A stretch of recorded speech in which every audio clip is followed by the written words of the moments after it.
Lorsque ma fille Éléonore avait 6 ans, je me suis retrouvée face à un vrai dilemme concernant son éducation. Elle voulait s'habiller en garçon et je ne savais pas dans quelle mesure est-ce que je devais l'accepter. Ça a commencé à devenir conflictuel. À chaque fois qu'on allait faire du shopping, j'essayais de négocier, elle n'était pas d'accord, ça se finissait en larmes. Et là, j'ai senti qu'il y avait quelque chose qui n'allait pas dans l'éducation que j'étais en train de lui donner, dans ce que j'étais en train de faire, il y avait quelque chose qui était contradictoire. Et donc, j'ai pris le temps de réfléchir au sens que je voulais donner à son éducation, à la raison d'être de l'éducation que je voulais lui donner. Et une fois que j'ai répondu à cette question-là, ça m'a énormément aidée, ça m'a éclairée. Une fois que j'avais défini la direction où je voulais aller, c'était beaucoup plus facile d'identifier les actions et les décisions que je devais prendre au quotidien, y compris concernant ces choix vestimentaires. Et donc on voit à quel point cette réflexion sur la raison d'être de l'éducation, elle peut être une aide pour les parents, pour vous, à la fois pour définir ce que vous voulez faire à long terme, mais en même temps pour mettre de la cohérence dans vos actes et dans vos décisions du quotidien. Et si d'ailleurs vous voulez vous aussi définir la raison d'être de votre éducation, j'ai fait une autre vidéo sur le sujet qui est très concrète et qui donne des outils justement pour venir mener cette réflexion-là. Je vous mets le lien à la fin de cette vidéo aussi. Et ici, on va plutôt faire un partage d'expérience où je vais vous raconter plus en détail ce qui s'est passé avec Éléonore et comment est-ce que cette réflexion sur la raison d'être de l'éducation m'a aidé à surmonter ces questionnements. Tout a commencé quand Éléonore avait 6 ans et qu'elle a voulu s'habiller de manière de plus en plus masculine. Éléonore n'a jamais été une adepte du rose, des froufrous, elle n'a jamais eu de période princesse et les robes, c'était pas son truc. Elle a toujours considéré que ça n'était pas assez confortable. Mais plus on avançait, plus elle grandissait et plus elle allait vers des couleurs sobres, du bleu marine, du beige, plus elle a voulu aller vers le rayon garçon. Elle ne trouvait plus ce qui lui plaisait au rayon fille et elle s'est tournée vers le rayon garçon. Et c'est là où ça a commencé à devenir un peu compliqué quand on allait faire des courses. J'ai commencé à négocier, je disais ok pour le Bermuda droit bleu marine de garçon, mais du coup tu me mettras avec un t-shirt un peu plus girly, etc. Et elle n'était pas très d'accord, donc ça frictionnait de plus en plus, jusqu'à ce qu'on arrive à un climax, un jour où on était parti lui acheter des sandales d'été. Elle a flashé sur une paire de sandales chez Zara, au rayon garçon, des sandales à scratch, extrêmement épaisses, très masculines, de randonnée que je trouvais vraiment pas très jolies.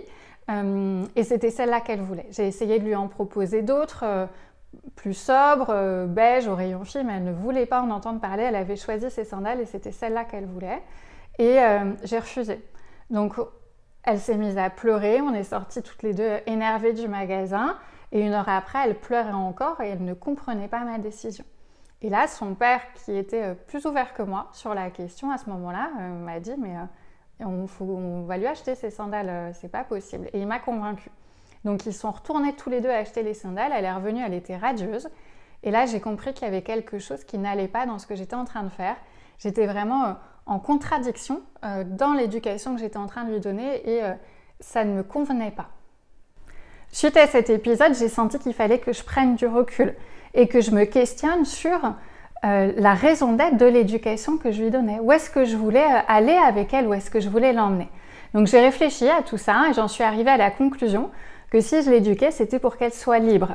La liberté, c'est une notion qui est extrêmement importante pour moi et c'était assez naturel que ça se retrouve dans mes convictions sur l'éducation. Et donc, qu'est-ce que ça voulait dire, l'éduquer pour qu'elle soit libre?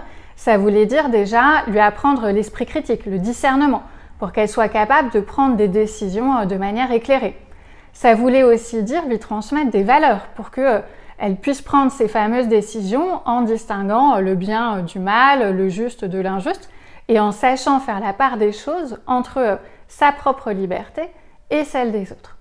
Et enfin, ça sous-tendait aussi que je lui apprenne à avoir confiance en elle, que je soutienne sa confiance en elle. Parfois, on peut prendre une décision qui nous semble juste et ensuite ne pas oser l'assumer parce qu'on va avoir peur du regard des autres, on va avoir peur d'être exclu d'un groupe. Donc quand on parle de liberté, il y a à la fois le fait d'être capable de prendre des décisions de manière autonome et d'avoir la liberté de faire ses propres choix, mais il y a aussi être capable d'assumer ces choix-là, de les porter. Et donc, il y a ces deux aspects qui étaient complémentaires et intéressants. Donc, j'ai réfléchi à tout ça. Je me suis dit que j'étais pas trop loin dans ce que j'avais fait depuis 6 ans. J'étais assez cohérente et j'avais déjà commencé à planter des petites graines sur tous ces sujets-là. sauf pour la partie vestimentaire, et c'est là où j'ai eu une grosse prise de conscience. Je me suis rendu compte que c'était complètement incohérent de vouloir développer sa confiance en elle, le fait qu'elle puisse prendre ses propres décisions et qu'elle soit libre plus tard de prendre ses propres décisions, et aujourd'hui de lui imposer mes propres choix. Ça n'avait aucun sens. Et donc à partir de ce jour-là, j'ai décidé de ne plus intervenir dans la manière dont elle s'habillait, à partir du moment où elle respectait la météo et le budget qui lui était donné. C'était elle qui choisissait de manière totalement autonome ses vêtements. Et on a donc eu une grande discussion où je lui ai expliqué pourquoi est-ce que j'avais fait évoluer mon avis, qu'est-ce qui m'avait fait changer d'avis, et je lui ai expliqué la réflexion que j'avais eue sur la raison d'être de l'éducation. Et du coup, on a parlé éducation.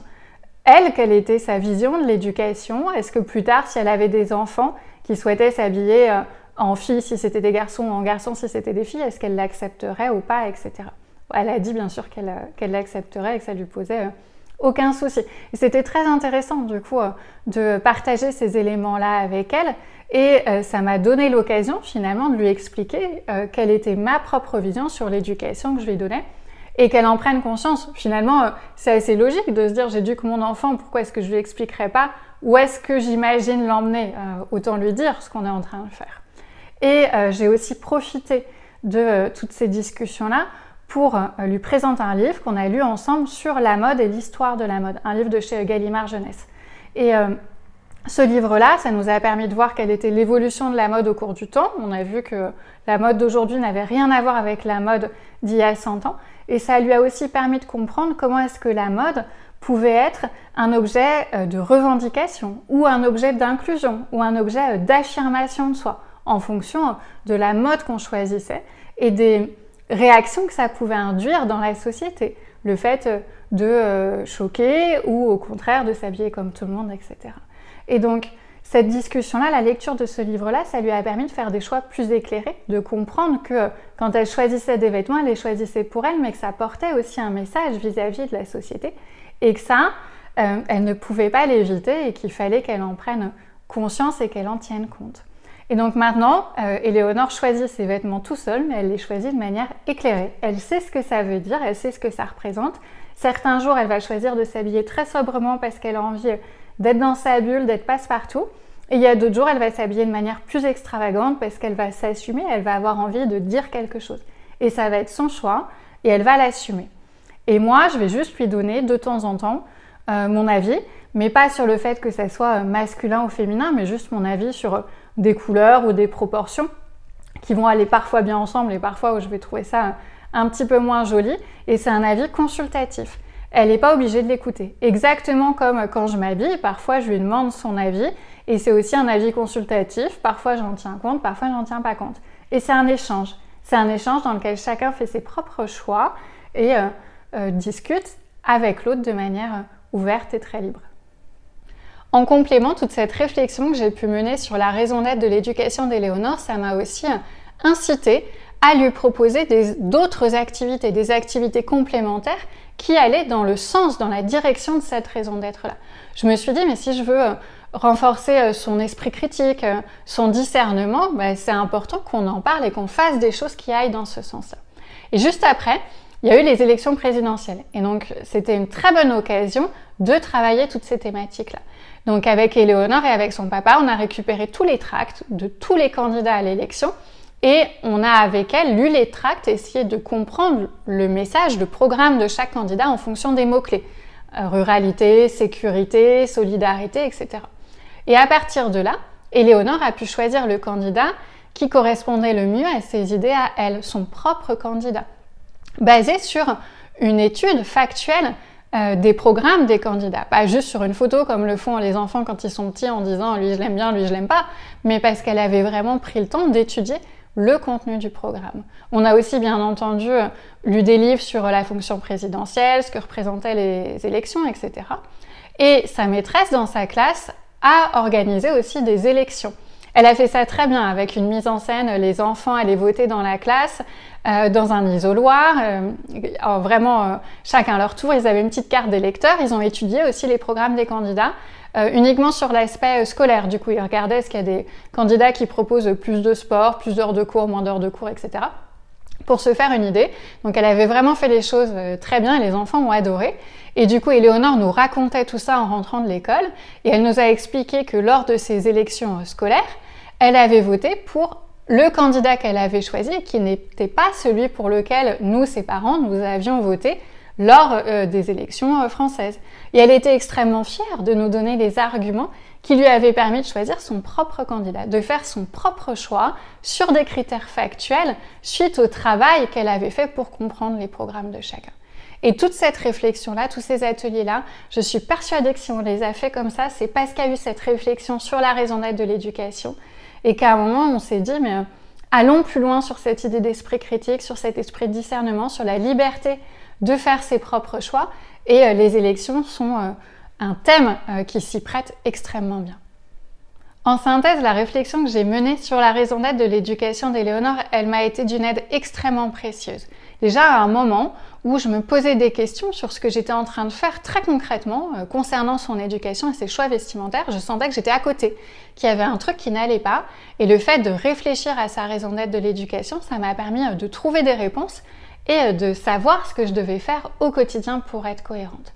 Ça m'a aussi inspirée pour venir lui proposer des nouvelles activités sur l'esprit critique, le discernement, le fait de prendre ses propres choix. Et du coup, ça nous a invités à faire toutes ces activités sur les élections présidentielles qui ont été extrêmement intéressantes et je suis sûre très bénéfiques pour elle. Et enfin, la dernière chose que je voulais ajouter, c'est sur le fait que chaque famille a sa propre raison d'être et que la raison d'être, elle est unique.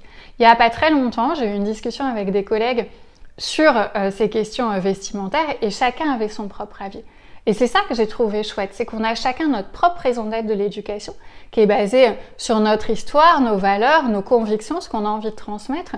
Et donc ça va nous amener chacun à prendre des décisions différentes, à les moduler en fonction de ce qu'on a envie de faire. Ce qui nous invite aussi à prendre du recul par rapport aux méthodes pédagogiques.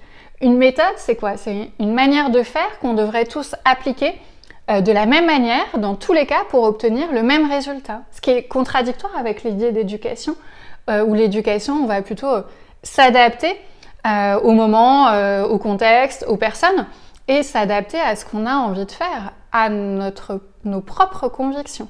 C'est là où la réflexion sur la raison d'être de l'éducation, elle est intéressante, ça va nous inviter à trouver notre propre direction et ensuite nos propres méthodes. Ça ne veut pas dire qu'on ne va pas s'inspirer de ce qui peut exister sur le marché et que tout est à rejeter en bloc. Il y a des choses intéressantes qui peuvent venir nous aiguiller, ça nous évite de partir d'une page blanche. Mais ça n'est pas un guide à respecter à la lettre et à copier-coller. Puisque, encore une fois, l'idée c'est plutôt de venir définir notre propre raison d'être de l'éducation et nos propres convictions. Et enfin, si vous voulez aller plus loin, je l'ai évoqué au début de cette vidéo aussi, j'ai fait une autre vidéo pour accompagner les parents qui souhaitent définir leur propre raison d'être de l'éducation.